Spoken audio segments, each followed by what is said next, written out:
Hey everyone, Brian with Kindle Autopilot, shooting this quick video in this outsourcing series. Just want to show you where I get my VAs, what you can do to get a good VA, and what to look for so that you can get the best VA for your business. So me personally, I use a site called Upwork. Many of you are probably familiar with it. If you've never outsourced any of your business before, this is probably the main site that people are going to tell you to go to get a VA for your Kindle publishing business. So what I would do is I'm going to go ahead and log in, but you would sign up.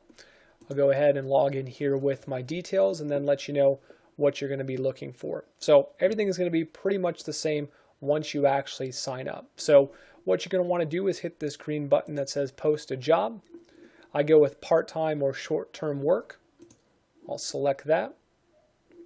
All right, now you're not going to have an opportunity to reuse a specific job because of course you haven't posted one yet. So what you're going to want to do is choose a category or subcategory. I usually do admin support, customer service. I think there's one that, virtual assistant right there, admin support. So I choose that.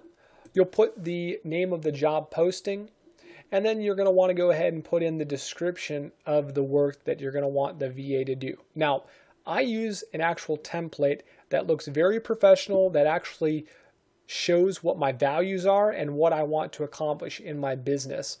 I think this is grossly overlooked by a lot of Kindle publishers when they're hiring VAs, and they end up choosing VAs that maybe just don't have the most integrity, or maybe they're just not very hard workers, maybe they're not super professional. Now again, I've not talked to every single Kindle publisher, so I can't tell you any horror stories specifically, but for me, I found that being able to have a good professional looking template that puts out what you value and what you want to accomplish, not only for yourself, but for the VA that's going to work for you, I find that that attracts a lot better quality virtual assistant than just throwing something together, taking 2 or 3 minutes and not really thinking through it.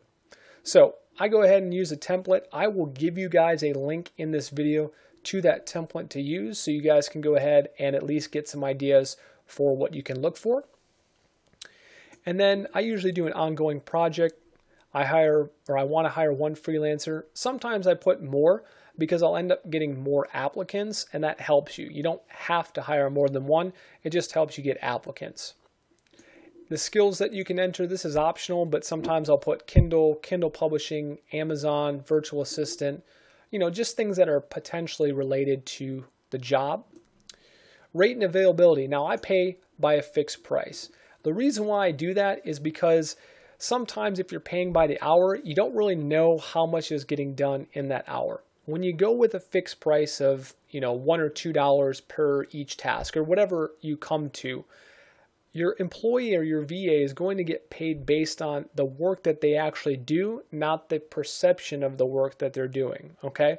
So that's important because that'll allow you, especially when you're first starting to outsource and maybe you're on a budget, that will allow you to budget a lot easier than, well, I'm just going to say it'll take 3 or 4 hours, but maybe it takes twice that time, or maybe it takes less than that and you're just not sure. Going with a fixed price is really going to help you with your budget. I do entry level, and then I usually do at least 3 to 6 months. The reason why I don't do 1 to 3 months or less than a month or less than a week is because, again, it's about the perception and the type of person that you want. If you do a quick, less than a month or 1 to 3 months just because you're not sure, you may end up getting those people that are fine with the short-term work, and they may not be as much about the quality of the work because they realize that it could be over in 30 or 60 days. When you have someone that's looking for that long-term work, you're going to attract someone that wants to be there more than 3 to 6 months. That's just what I found in my personal experience, having worked with VAs for almost a year now. So I can tell you that the VAs that I hire, they've all stuck around. So that's one thing to keep in mind too. You want to give the perception that you're looking for a long-term person that's willing to invest in the quality of your business, because you want them to be just as hardworking and at least have that quality mentality that you have. It's not going to be exactly the same, of course, but you want someone that's going to be able to do a good job, and having someone that wants to be around for a while, you're going to ensure that they'll do that. Otherwise, you'll just have to get rid of them. All right, I usually do less than 30 hours a week.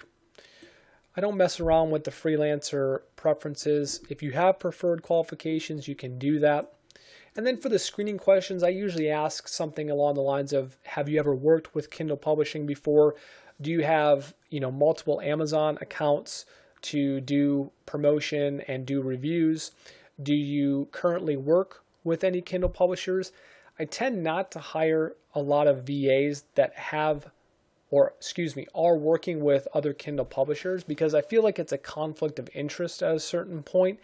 And at the same time, I would just rather work with someone that, doesn't work with a lot of Kindle publishers. That's just my personal preference. All right, and then of course, if they are going to add a cover letter, they can do that as well. You can preview it and then post the job. And then normally what happens after a few days, you'll get maybe 5, 10, 15 applicants. It just depends on, what the market is for the VAs, but most VAs are looking for consistent work with Kindle Publishing, and you can find a lot of good VAs with good experience. So, the next step is then to go ahead and set up an interview. I usually do it through Skype, and I'll go ahead and send you guys a link as well to some interview questions that you guys can use just to get the ball rolling. And then I'll send you another link as well. These aren't long links or these aren't long documents to look for, but the other document that I'll send you guys is what to look for when you're hiring a VA. It'll cover some of the principles that you want to look for when you're screening some of these virtual assistants, so that it can ensure that you have a top quality VA that you guys can use. So I hope this helps you guys when you're starting to outsource your business, what to look for. It can be an intimidating but yet exciting process of starting to outsource your business. It's when you actually start to become more of a business owner and less of a self-employed person when you start managing these types of things. So very exciting. I hope this video helped. And of course, we will see you guys in the next one.